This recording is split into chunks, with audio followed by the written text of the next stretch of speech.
Hi guys, എൻ്റെ പേര് മുരുകൻ എന്നാണ്. Welcome to my channel. Okay, നമ്മളിന്ന് ഡിസ്കസ് ചെയ്യാൻ പോകുന്നത് മാർക്കറ്റ് ബേസ്ഡ് പെർഫോം ചെയ്യുന്ന രണ്ട് പ്രോഡക്റ്റ്സ് ആണ്.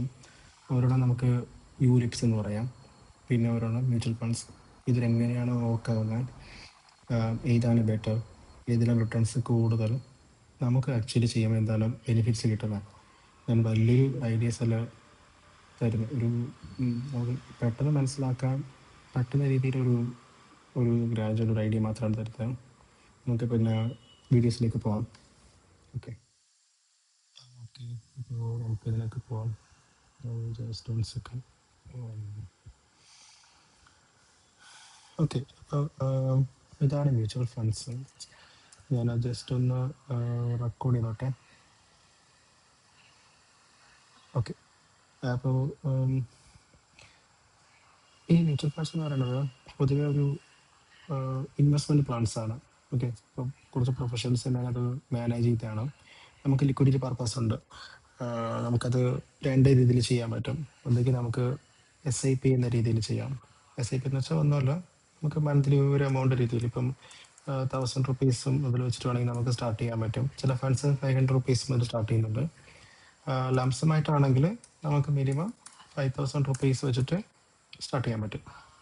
ഓക്കെ, പിന്നെ ഇതിനകത്ത് വേറെ കവറേജസോ കാര്യങ്ങളൊന്നും വരുന്നില്ല. പ്യൂർലി നമുക്ക് മാർക്കറ്റിലാണ് ഇൻവെസ്റ്റ്മെൻറ്റ് നടക്കുന്നത്.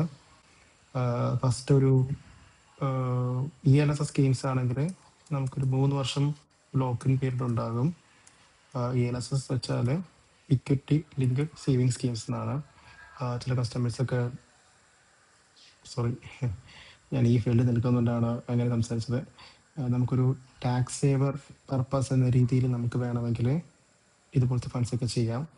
ഇപ്പം എക്സാമ്പിളാണ് ABSL ടാക്സ് സേവർ, അതുപോലെ തന്നെ DSP ടാക്സ് സേവർ, അതുപോലെ തന്നെ നമുക്ക് ICTC potential long time equity, അങ്ങനെ തുടങ്ങിയ ഒത്തിരി ടാക്സ് സേവർ ഫണ്ട്സൊക്കെ അവൈലബിൾ ആണ്. അതൊക്കെ വേണമെങ്കിൽ നമുക്ക് ചെയ്യാൻ പറ്റും. നേരത്തെ ടാക്സ് ലേബ് അനുസരിച്ചിട്ട് നമുക്ക് 1.5 lakhs വരെ നമുക്ക് എന്ത് ചെയ്യാം, ടാക്സ് എക്സംഷൻ കാണിക്കാൻ പറ്റും. ഓക്കെ, പിന്നെ ഇതിനകത്ത് മെയിനായിട്ട് വരുന്നത് വെച്ചാൽ ഷോർട്ട് ടൈം ക്യാപിറ്റൽ ഗെയിൻ വരുന്നുണ്ട്. അതായത് നമ്മളൊരു പ്രോഫിറ്റ് ബുക്ക് ചെയ്യുകയാണ്, അല്ലെങ്കിൽ ഒരു പ്രോഫിറ്റ് ജനറേറ്റ് ചെയ്യുന്നുണ്ട്. അത് വിത്തിൻ 1 year ആണെങ്കിൽ നമുക്ക് 20% ടാക്സ് ആപ്ലിക്കബിൾ ആണ്.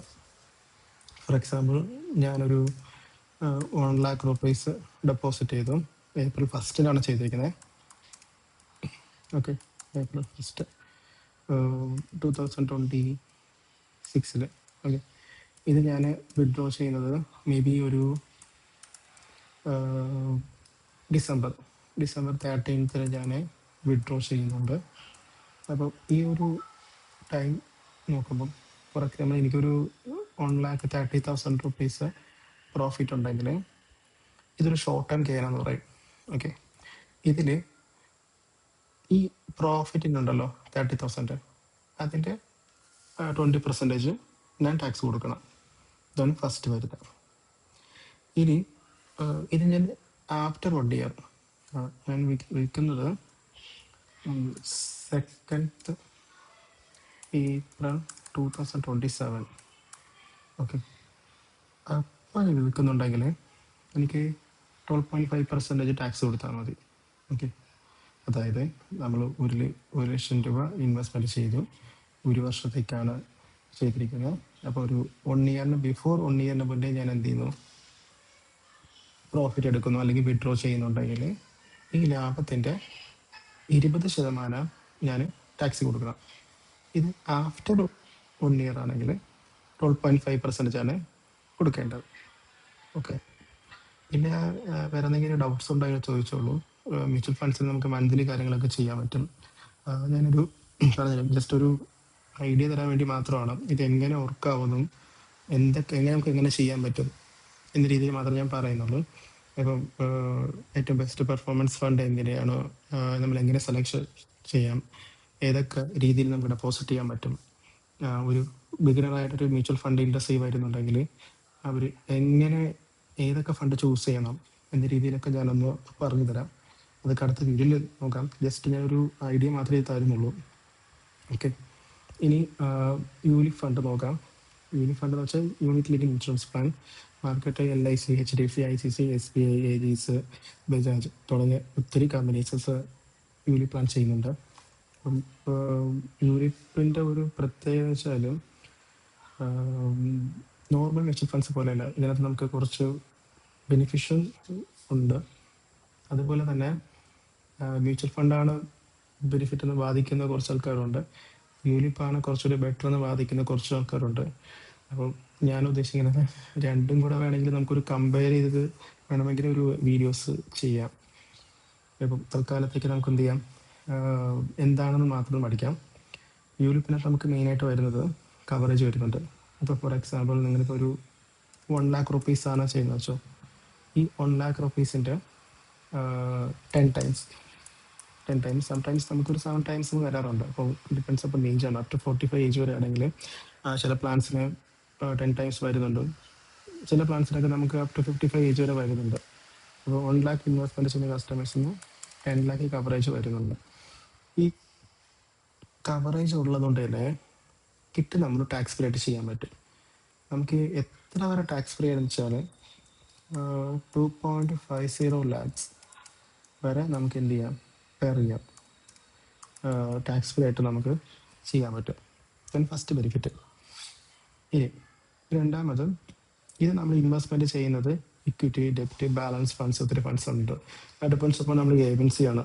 ഇപ്പോൾ നമ്മൾ SBI നോക്കുന്നുണ്ടെങ്കിൽ എല്ലാ ഫണ്ട്സിനും, ഇപ്പോൾ HDFC, ICICI, ടാറ്റ, ബിർള, എല്ലാവർക്കും ഇക്വിറ്റി ഫണ്ട്, ഡെപ്റ്റ് ഫണ്ട്, ബാലൻസ് ഫണ്ട് ചെയ്യാറുണ്ട്. ഓരോ ആൾക്കാരും ഓരോ രീതിയിലാണ് ഇൻവെസ്റ്റ്മെൻറ്റ് ചെയ്യുന്നത്. കാരണം ഇപ്പം മാർക്കറ്റ് അത്യാവശ്യം നല്ല ഇറങ്ങിയിട്ടുണ്ട്, വാറൊക്കെ നടക്കുന്നുണ്ട്. സോ ഈ ടൈമിൽ നമുക്ക് വേണമെങ്കിൽ കുറച്ച് ഫണ്ട്സ് വേണമെങ്കിൽ ഡെപ്റ്റിൽ ഇട്ട് വെച്ചിരിക്കാം.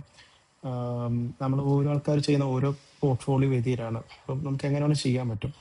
അപ്പോൾ എൻ്റെ ഒരു ഐഡിയ വെച്ചിട്ട് ഞാൻ ഫ്യൂച്ചറിൽ പറഞ്ഞുതരാം ഇതെങ്ങനെയാണ് കുറച്ചുകൂടി നിങ്ങൾക്ക് പ്രോഫിറ്റ് എന്ന രീതിയിൽ ചെയ്യാൻ പറ്റും എന്നത് ഞാൻ പറഞ്ഞുതരാം, ഉറപ്പായിട്ടും പറഞ്ഞുതരാം. അപ്പോൾ ഇതിനകത്ത് അടുത്ത് ലോക്കിൻ പീരീഡ് വരുന്നത് 5 year ആണ്. 5 വർഷത്തേക്ക് ലോക്കിൻ പീരീഡ് ഉണ്ടാകും. ഇതിൻ്റെ പ്രീമിയം എലിജിബിലിറ്റി എന്ന് പറയുന്നത് മാക്സിമം 2.5 lakhs ആണ്. 2.5 lakhs പെർ പാൻ കാർഡ്. ഇപ്പം നിങ്ങളൊരു 2 പ്ലാൻ എടുക്കാൻ ഉദ്ദേശിക്കുന്നുണ്ട്, ഒരു 5 ലക്ഷം ഉദ്ദേശിക്കുന്നുണ്ടെങ്കിൽ ഒരാളുടെ പേര് എടുക്കേണ്ട, അവരെന്ത് ചെയ്താൽ മതി, ലൈഫ് ഇൻഷുർഡ് പ്രൊപ്പോസർ എന്ന് പറയും. ഒരാൾ പ്രൊപ്പോസർ നിർത്തിക്കൊണ്ട് 2 പേര് ലൈഫ് ഇൻഷുർഡ്, അതായത് ലൈഫ് കവറേജ് ആർക്കാണോ കൊടുക്കേണ്ടത് അവർക്ക് 2.5 lakhs വെച്ചിട്ട് 2 പേരിലായിട്ട് നിങ്ങൾക്ക് ചെയ്യാൻ പറ്റും. പിന്നെ ഇതിനകത്ത് പല കമ്പനീസും അൺലിമിറ്റഡ് സ്വിച്ചിങ് കൊടുക്കുന്നുണ്ട്. മേ ബി ചില കമ്പനീസിന് 12 സ്വിച്ചിങ്സ്, ചില കമ്പനി 10 സ്വിച്ചിങ്, ചില 20 സ്വിച്ചിങ്. സത്യം പറഞ്ഞാൽ ഇത്ര സ്വിച്ചിങ്ങിൻ്റെ ആവശ്യം വരുന്നില്ല. നമുക്ക് ഒരു വർഷം മേ ബി ഒരു 2-3 സ്വിച്ചിങ് തന്നെ എനഫാണ്.